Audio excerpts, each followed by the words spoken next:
Estamos nos conselhos para revolucionar o seu casamento e muito feliz porque já estamos no 7º conselho que pode mudar a história do seu relacionamento. E o conselho de hoje é simples, é claro e prático. Abra os olhos para os inimigos do casamento. Existem inúmeros inimigos, muitas coisas que o inferno tem elaborado nos últimos dias para poder dinamitar os alicerces do casamento. Avalanches, chuvas e tempestades torrenciais que têm vindo envelopar os relacionamentos, trazendo crises, adversidades, conflitos. Por isso, nós precisamos estar de olhos abertos, atentos às estratégias de Satanás. Por isso, eu quero ler Cantares ou Cântico de Salomão, no capítulo 2, a partir do verso 11. A Bíblia diz assim: porque eis que passou o inverno, a chuva cessou e se foi. Aparecem as flores da terra, o tempo de cantar chegou. Ouve-se a voz da rolinha, ouve-se em nossa terra. A figueira já deu seus figos verdes e as vides já estão em flor. Elas exalam o seu aroma. Levanta-te, meu amor, formosa minha, e vem. Pomba minha, que anda pelas fendas das penhas, no oculto das ladeiras, mostra-me tua face. Faz-me ouvir a tua voz, porque a tua voz é doce e a tua face graciosa. Apanhai-me as raposas e as rapozinhas que fazem mal às vinhas, porque as nossas vinhas estão em flor. Nem sempre são os grandes problemas que trazem morte ou fim a um relacionamento. Quando famílias são assoladas por enfermidades, acidentes, crises mais graves e difíceis de serem resolvidas, em regra geral, a família se une, o casal se ajunta, prepara-se em oração para arregimentar o pequeno exército de casa contra as afrontas de Satanás que talvez venham sobre aquela casa. Às vezes, não são afrontas de Satanás, podem ser também provações vindas de Deus. Quando Deus não muda as circunstâncias, é porque Ele está usando as circunstâncias para mudar você. Tudo que Deus permite, há um processo pedagógico inserido nesse contexto. Eu costumo dizer que na escola você estuda as lições e faz a prova. Com Deus é diferente. Ele te põe na prova para você aprender as lições. O texto que eu li, ele nos fala de algo extraordinário. Percebe que eu comecei quando Salomão diz que o inverno passou e agora a primavera chegou, e aí ele vai ressaltar no texto que agora há flores e frutos. Mudou a estação. Mudou a estação. Na Bíblia, quando nós lemos a respeito de inverno, pode ser os dias frios, os dias difíceis, principalmente na relação conjugal. Há sim a fase do inverno. O que Salomão nos orienta é que o inverno já passou, os dias difíceis já ficaram para trás e agora há primavera, flores, frutos, prosperidade. O relacionamento está literalmente florescendo. Essa é a ideia do texto. E aí ronda o perigo. Aí ronda o perigo. Porque as tentações que acompanham a prosperidade são bem maiores do que aquelas que acompanham a adversidade. Lendo o texto e tentando entender o que o poeta bíblico quer nos dizer a respeito de raposas, rapozinhas que destroem as vinhas que estão em flor. A vinha aqui é a família, é o relacionamento, é a nossa vida familiar. Raposa não come vinha. Raposa não gosta de uva. O que faz uma raposa destruir uma vinha? Bem, o texto foi escrito na Palestina. O texto, ele relata-nos a história de alguma coisa que acontece em pleno deserto.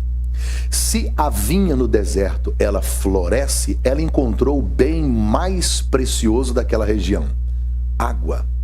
A raposa que vem da caça, a raposa que vem de longe, a raposa que vem do deserto, ao ver uma vinha em flor, óbvio, o seu instinto revela para ela que aquela videira encontrou algo precioso e que a raposa precisa: água. Então os historiadores vão nos dizer que a raposa vai cavalcar em volta das raízes da videira, mastigar as suas raízes que estão suculentas para matar a sua sede. Assim, a raposa acaba destruindo a vinha, e Salomão diz que ela está em flor. Só que Salomão vai nos dizer que não apenas as raposas são perigosas, mas as raposinhas.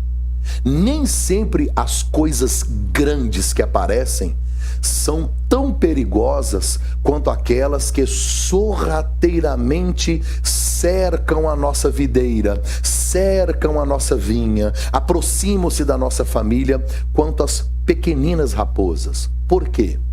Porque de repente uma raposa grande é fácil de ser avistada, confrontada e expulsa da sua casa.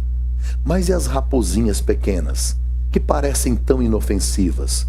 Sabe quando a gente diz não tem nada a ver, não tem nada a ver, não tem nada a ver, isso passa, isso Deus perdoa, isso a gente supera, e vamos tolerando pequenas raposas. E quando você perceber, quando você menos perceber, a sua vinha está toda destruída por causa de coisas pequenas que você não expulsou da sua casa. Dentro desse contexto, quais seriam hoje, e eu, um estudante a respeito do assunto de casais, eu lendo a respeito do assunto, o que eu tenho percebido no aconselhamento pastoral, na implantação de cursos de casais, quais são essas raposinhas, esses pequenos detalhes que podem estar surgindo com o propósito de destruir aquilo que Deus me deu? Existem muitos, muitos.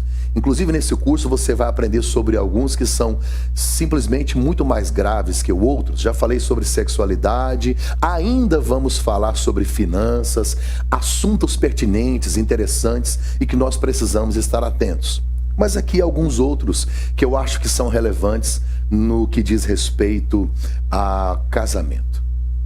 A primeira raposinha, e que às vezes nós estamos deixando passar desapercebido, é a internet. Internet. Ela surgiu não muito recente, a internet. Nós estamos convivendo com ela, sim, há pouco tempo. Nossos filhos, eles são nativos virtuais. A maioria de nós, que já estamos mais velhos, somos os emergentes virtuais. Mas o que eu percebo é que muita gente tem perdido tempo navegando na rede social. Muito cuidado para você navegar e não se afundar.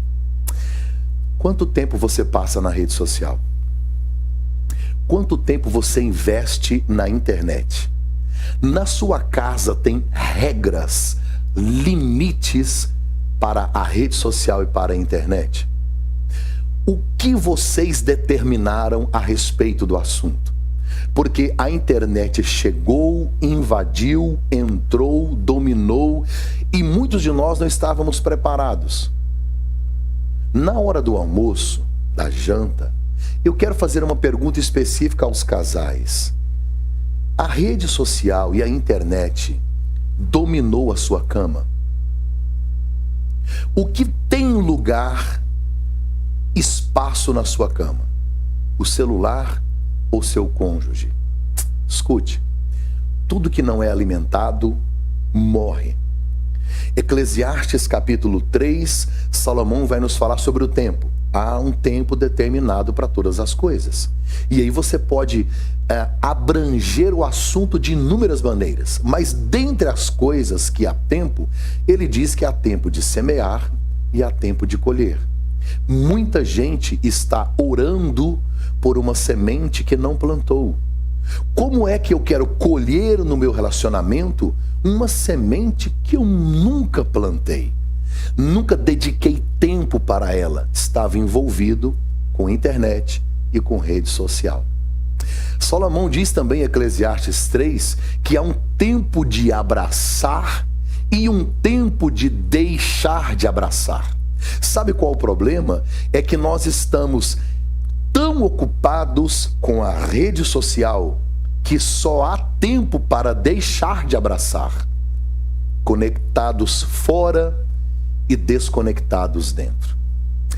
Me preocupa porque a maioria das pessoas hoje estão simplesmente fugindo da realidade, por causa da ansiedade, por causa do estresse.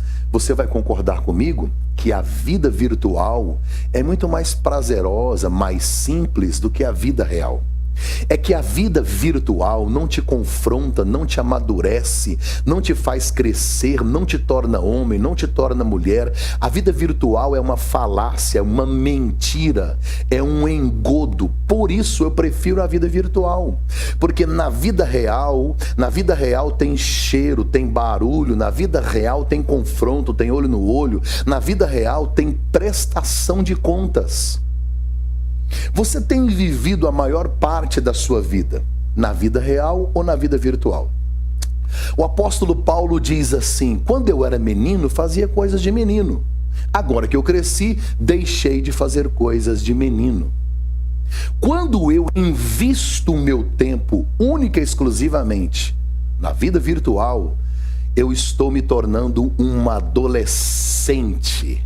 Estou me conectando com coisas pequenas, fúteis. A internet é como uma faca. Você pode utilizá-la para cortar um pão, dividir o pão com alguém ou assassinar uma pessoa.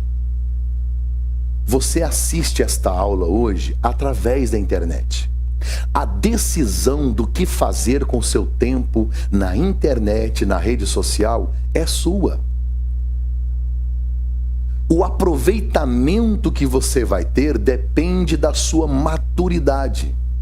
O que você não pode se esquecer é que tudo que não é alimentado morre. Você não pode trocar o real pelo virtual. O uso indiscriminado do celular, do computador, tem sido responsável pela maioria dos esfriamentos nas relações conjugais. Preste atenção. Se você é advogado nesta área civil, você vai concordar comigo. A maioria dos divórcios hoje, a maioria das pessoas que chegam diante de um advogado à procura de resolver o seu processo de divórcio, a internet está inserida. Ela é a grande vilã dos relacionamentos. A maioria das coisas que está publicada hoje nos sites tem algum conteúdo que seja nocivo ao seu relacionamento. Outra coisa que acontece muito e que eu percebo é que nós acabamos comparando a nossa vida real com a vida virtual de outras pessoas. E o que está lá é utópico, não é verdade. Não é verdade. Até porque reputação é o que você posta no Facebook. Caráter é o que você fala no WhatsApp. Aliás, deixa eu te fazer uma pergunta muito séria. Já que estamos falando de rede social, estamos falando de internet, seu cônjuge tem acesso às suas senhas? Muitos me dizem: pastor, eu quero privacidade. Privacidade? Se você não quer ninguém observando você, entendendo o que você faz, sabe, envolvido na sua vida virtual, você não deveria ter casado. Até porque o limite é uma prova de amor. Quando Deus olha para o mar e diz: não passe daqui, porque se você passar, chama tsunami. Limite é prova de amor. Alguém precisa monitorar você. Não de maneira obcecada, não de maneira doentia. Não é isso. Uma vida não monitorada é uma vida vivida de maneira irresponsável, perigosa. Até porque não se esconde o que é verdadeiro. Gente, isso é muito sério. A internet, ela está dilacerando relacionamentos, prejudicando famílias. Tem até uma historinha que eu conto em um dos meus livros, em que o marido chega em casa empolgado, chegando do trabalho. A mulher disse para ele: prova que me ama. Ele disse: eu provo agora. Ela disse: por que você então não luta com um leão para provar que me ama? Ele disse: um leão? Mas se eu lutar com um leão eu vou morrer. Não tem outra coisa que eu posso fazer para provar que eu te amo? Ela disse: deixa eu ver o seu WhatsApp. O marido respondeu: onde está o leão? Quais são os segredos que você está escondendo? Quanto tempo você dedica na rede social? Internet. Tudo que não é alimentado morre. Escute o que eu vou lhe dizer. A maioria dos casamentos acaba não pelo que aconteceu, mas pelo que deixou de acontecer. Uma outra coisa, e aí está vinculada ao fato da rede social e da internet, e que eu posso chamar de, muitos acreditam ser raposinha, mas para mim já é algo enorme, e está vinculado à internet, já é uma outra coisa que eu quero lhe falar, é a pornografia. Pornografia. O Salmo 101 e verso 3 diz assim: não porei coisa má diante dos meus olhos. A pornografia é uma representação da nudez, sabe, do comportamento sexual humano com o objetivo de excitamento sexual. O problema da pornografia é que ela explora o sexo tratando seres humanos como coisa, como animal, bestializando, banalizando, principalmente tornando mulheres em objetos sexuais. Olha como isso é sério. A palavra pornografia é a junção de duas palavras: porno, que no grego até na Bíblia tem, que é porneia, e grafia, que vem de escrever. Sabe?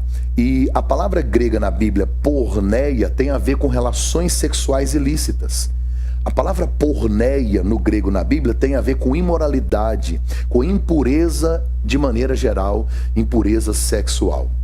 Então, porno ou porneia, grafia, é escrever coisas ilícitas ou ser marcado, impresso, gravado com coisas impuras. Isso é pornografia. É você abrir uma janela para o inferno dentro do seu quarto. Consumir material pornográfico gera cicatrizes na sua alma e na sua vida para o resto da sua história. Deixa eu lhe dizer uma coisa. O problema de muitas pessoas é que elas pensam que, como ninguém viu, ninguém sabe, eu oro e Deus perdoa. Eu sei, Deus apaga pecados, mas Deus não apaga a consequência deles. A dor da colheita vai eliminar o prazer do plantio. Se você está envolvido em pornografia, olha as sequelas, quais são? Insensibilidade com as perversões sexuais. Tudo de aberração que acontece no sexo fica normal para quem vê pornografia. Comparação injusta entre o corpo que você vê no vídeo e o corpo do seu cônjuge. Porque lá são modelos. Comparar uma relação pornográfica com o que você faz na sua casa é extremamente injusto com o seu cônjuge. Pode gerar o hábito da masturbação, que vai alimentando a pornografia e se torna um ciclo vicioso. Como evitar e se libertar da pornografia? Primeiro, evite lugares que inspirem sensualidade. Os lugares que você frequenta revelam o que você procura. E isso no mundo real e no mundo virtual. O que você deveria fazer era bloquear. Colocar no seu computador, no seu celular, tudo que possa bloquear acesso a esse tipo de material. Segundo, não se isole. Não fique sozinho. Uma das razões de Sansão cair, primeiro, porque desonrou os pais. Segundo, se envolveu em relacionamentos que ele não deveria ter se envolvido. E ele tocou onde não deveria ter tocado. Quando Sansão mata o leão, volta para casa, ao ir buscar uma noiva, a Bíblia diz que o leão estava morto e havia enxame de abelhas com mel. Aí a frase diz assim: e saindo Sansão do caminho para ver o corpo do leão. Sempre vai ter alguma coisa interessante te chamando para sair do caminho. Por isso, não fique sozinho. Não fique isolado. Procure a ajuda de alguém. É melhor confessar a tentação do que ter que confessar uma queda. Aconselhe-se com pessoas, de caráter, crentes, sábias. Procure ler a respeito desse assunto. Medite na palavra de Deus. Fique na internet só o tempo necessário. Não fique sozinho diante do computador. Ocupe o seu tempo livre com outros tipos de atividades. Seja radical. Radical. Tome uma atitude radical com relação a esse assunto. Jesus, ele disse que se o seu olho te faz pecar, arranque-o.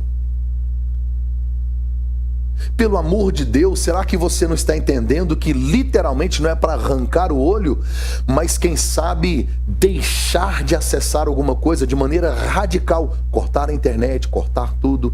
Eu tenho um amigo que já tem há 2 anos que ele não usa o WhatsApp, porque estava sendo um vício doentio, uma ponte para a queda, e ele cortou. O que você está disposto a radicalizar para salvar o seu casamento? O que você está disposto? Existem tantas coisas mais a serem faladas, mas uma delas eu quero comentar aqui com você, e que pode ser uma pequena raposa que está corroendo e destruindo o seu casamento. Primeiro, eu falei a respeito da internet. Segundo, a pornografia. Outra coisa que eu quero comentar com você ainda neste conselho sobre os inimigos, que nós temos que abrir os olhos para que eles não afetem o nosso relacionamento, é o ciúme. Ciúme. O apóstolo Paulo, na primeira carta aos Coríntios, no capítulo 13, ele vai falar sobre o amor. Uma definição simplesmente extraordinária a respeito do amor. E a gente percebe através daquilo que ele relata que o amor não é um presente que te entregam. O amor é uma obra de arte esculpida com nossas decisões diárias. Isso é o amor. Só que no verso 4 ele diz assim: o amor não arde em ciúmes. Preste atenção. Paulo não diz que o amor não tem ciúmes. Sim, o ciúme existe e até o Espírito Santo tem ciúme de nós. A palavra ciúme no grego é zelos. Vem de cuidado, de atenção. Porque pior que o ciúme é a ausência de cuidado. Porque a indiferença ela pode matar um relacionamento. Agora, o que o texto está nos dizendo é arder em ciúmes. Há um texto da Bíblia que nos diz que o ciúme é como um sepulcro de morte. Porque quem tem ciúme exagerado, exacerbado, geralmente, quando alguém desconfia demais do outro, quando o outro não lhe dá razões, é porque está analisando o outro conforme o seu caráter. A gente chama isso de projeção. Foi o que o irmão do filho pródigo fez. Quando o pródigo chega, o irmão mais velho diz ao pai: ele gastou dinheiro com meretrizes. Eles nem se encontraram. Os irmãos nem se viram. Como que o mais velho sabe que o mais novo gastou dinheiro com meretrizes? É que, na verdade, ele está acusando o irmão daquilo que ele deseja fazer ou desejaria se tivesse saído de casa. Acusação injusta. O ciúme é a mesma coisa. Quando eu ardo em ciúmes e o outro não está me dando razões para isso, é uma doença. Sufoca. Sabe, o cuidado com o outro, a confiança e o respeito são pilares de uma relação saudável. Agora, o ciúme doentio é um sentimento que surge por uma sensação de perda, por achar que estamos sendo rejeitados, talvez por uma autoestima que está baixa. Doses pequenas de ciúmes, de cuidado, de zelo, pode ser até um estímulo para o relacionamento. Agora, o ciúme doentio é como uma faísca. Você pode, através dele, acender outros pecados, brigas, agressões, e você sabe de muitos casos de homens que matam mulheres porque o ciúme chegou ao seu limite máximo. Pode se tornar doentio. E o último inimigo que eu quero compartilhar com você, além da internet, da pornografia, do ciúme, e o que eu percebo que pode estar corroendo relacionamentos, é a infidelidade. Infidelidade. Deixa eu lhe dizer uma verdade que talvez você não concorde. Não existe amizade entre homem e mulher.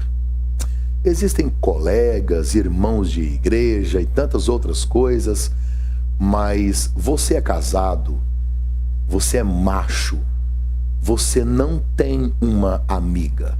A sua esposa sim, você tem colegas, você tem amigos da família, mas muito cuidado com quem você compartilha os segredos do seu casamento. Muito cuidado com o sexo oposto. Essa questão do adultério, da infidelidade, é tão antiga que um dos 10 mandamentos é: não adulterarás. Pesquisas recentes feitas revelaram que 90% das pessoas não aprovam as relações extraconjugais. Só que uma estatística diz assim que uma pesquisa no Brasil indica que 15% das mulheres e 25% dos maridos já tiveram relações sexuais extraconjugais. Gente, isso é chocante. É alarmante. Imagine a tristeza e a dor inconsolável, sem sequer mencionar a confusão, sabe, de ansiedade, noites sem dormir, acusações e coisas terríveis. Deus leva a infidelidade e o adultério tão a sério que o termo bíblico adultério é usado 15 vezes no Antigo Testamento e 18 vezes no Novo Testamento. A pergunta que fica é: por que as pessoas traem? Primeiro, descuido com as tentações. Descuido com as tentações. A frase bíblica que eu acho interessante quando nós falamos a respeito de Davi está escrito: era tempo dos reis irem à guerra. Davi não estava na guerra, estava em casa, no palácio, na sacada. Era mais seguro para Davi estar na guerra com uma espada do que em casa. Ócio, fora do propósito, num lugar onde ele não deveria estar, vendo uma mulher nua tomar banho. Ora, como não cair se eu não fujo do lugar da tentação? Como não cair se eu continuo dando brechas e curtindo fotos que eu não deveria curtir? Respondendo quem eu não deveria responder, estando em lugares onde eu não deveria estar. O segredo de José foi a fuga, porque fugir da luta é covardia, agora fugir do pecado é ousadia. Tem muita gente que trai por causa de descuido com as tentações. Segundo, porque as pessoas traem autossuficiência espiritual. Eu sou um homem de oração, eu sou uma mulher de oração, comigo nunca acontece. Sabe qual foi o segredo de José? Não é bater no peito e dizer aqui eu consigo, não, é correr mesmo. Interessante que a Bíblia diz assim: resisti ao diabo e ele fugirá de vós. Só que quando a mulher de Potifar pressiona José, quem foge é ele. É que ele não está fugindo do diabo. A Bíblia diz assim, Paulo dizendo: fugir da prostituição. Se você prestar atenção nos dois textos, a Bíblia está lhe dizendo: é o diabo, expulsa ele. Satanás apareceu, parte para cima dele. É demônio, expulsa, grita, parte para cima. Agora, surgiu uma oportunidade de sexo, corre. Senhora, Senhor, você tem hormônios. E nenhum deles se converteu. Nenhum deles. O apóstolo Paulo, não foi eu quem disse, foi Paulo: o bem que eu quero fazer eu não consigo, e o mal que eu estou numa luta, estou numa guerra para fugir dele, eu acabo fazendo. Miserável homem que sou, Deus me livra, sabe, do corpo desta morte. Carne. Quem só alimenta a carne será devorado por ela. Pessoas traem por descuido, por autossuficiência, traem por carência. Querem encontrar fora de casa o que não encontrou em casa. Apesar de não ser desculpa, muitas vezes a infidelidade é uma erva daninha que nasce num jardim mal cuidado. Seu cônjuge está alimentado? Você sabe o que está acontecendo na vida do outro? Alguns traem por vingança. Se o outro fez, eu também faço. Como se pagar o bem ou pagar o mal com o mal, você resolvesse alguma coisa no seu relacionamento. E muitos traem também por falta de temor a Deus. Falta de temor a Deus. Infidelidade não é ausência de sexo, não é ausência de atenção, não é ausência de carinho, é ausência de caráter. Transar com várias mulheres não te faz mais homem. Jamais. Um homem de verdade não é aquele que fica com várias mulheres. Um homem de verdade é aquele capaz de amar, respeitar e ser fiel à mesma mulher o resto da sua vida. Isso é macho. O resto é moleque. Por que as pessoas traem? Por essas razões. Eu quero concluir esta lição, este conselho sobre os inimigos, já que falamos da internet, da pornografia, do ciúme e também da infidelidade, porque está tudo correlacionado. Mas eu preciso ler para você Provérbios capítulo 5, a partir do verso 3. Provérbios capítulo 5, a partir do verso 3. Me impressiona a clareza bíblica. Gente, não tem que explicar o texto. Olha como é extraordinária a Bíblia. É como se fosse o jornal de hoje. É tão perfeito o texto, é tão contextualizado que não há necessidade de explicar. Eu só vou ler para você. Pois os lábios da mulher imoral são doces como mel. A sua boca é mais suave que azeite. No fim, porém, ela é amarga como veneno e afiada como uma espada de dois gumes. Seus pés descem para a morte, seus passos conduzem direto à sepultura. Pois ela não se interessa pelo caminho da vida, não se dá conta de que anda sem rumo por uma trilha tortuosa. Portanto, meu filho, preste atenção, nunca se desvie do que irei lhe dizer. Mantenha a distância dessa mulher. Não se aproxime da porta de sua casa. Se o fizer, perderá sua honra e entregará a homens impiedosos tudo o que você conquistou. Estranhos consumirão sua riqueza, outros desfrutarão o fruto do seu trabalho. No final, você gemerá de angústia quando a doença lhe consumir o corpo. Dirá: como odiei a disciplina, se ao menos não tivesse desprezado as advertências. Por que não ouvi meus mestres? Por que não dei atenção aos que me instruíam? Cheguei à beira da ruína total, e agora todos saberão da minha vergonha. Eu deixo esse texto para você. Quero concluir lhe dizendo: não troque sua aliança, não troque sua família, não troque o projeto de Deus na sua vida por 15, 20 minutos no motel. Não rasgue sua história. Não insira na sua família um câncer chamado adultério. Não faça isso. Não troque o projeto de Deus com a sua família por atitudes estranhas que você tem talvez tomado. Volte atrás, peça perdão, procure ajuda, reconcilie com alguém.